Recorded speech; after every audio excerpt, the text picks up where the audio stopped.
మనందరికీ కూడా తెలుసు భారతీయ జనతా పార్టీలో ఇవాళ ఎవరిదైనా నడుస్తుందా అంటే అది కేవలం వెంకయ్య నాయుడు గారిది, చంద్రబాబు నాయుడు గారిదే నడుస్తుంది. భారతీయ జనతా పార్టీ కోటేసినామంటే ఆంధ్ర పార్టీ కోటేసినట్టే, ఆంధ్ర వాళ్ళ పెత్తనానికి మనము వెల్కమ్ చెప్పినట్టే అన్నటువంటి విషయం ఇలా తెలంగాణ ప్రజలు, యువకులు అందరూ కూడా గమనిస్తూ ఉన్నారు.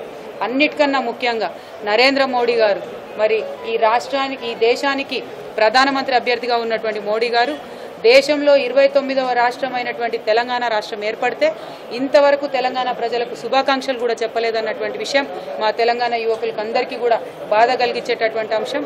అన్నిటికన్నా ముఖ్యంగా శుభాకాంక్షలు చెప్పకపోవడమే కాదు, ఇక్కడ ప్రజల ఆకాంక్షల్ని గౌరవించకపోవడమే కాదు, రకరకాలుగా తెలంగాణను, ఆంధ్ర ప్రజలను వేరు చేసే విధంగా, విభజించే విధంగా కూడా మోడీ గారు మాట్లాడడం జరిగింది. తెలంగాణ రాష్ట్రం ఏర్పడ్డటువంటి రోజు మరి తల్లిని చంపి బిడ్డను పుట్టించారన్నటువంటి ఒక మాట ఏదైతే మోడీ గారు మాట్లాడారో అది ఇప్పటికి కూడా మా అందరికి కూడా బాధ కలిగిస్తుంది అన్నటువంటి విషయాన్ని చెప్తా ఉన్నాం. మేనిఫెస్టోని మర్చిపోయారు, సిఎంపిని మర్చిపోయారు, రాష్ట్రపతి ప్రసంగంలో పెట్టిన అంశాన్ని మర్చిపోయారు.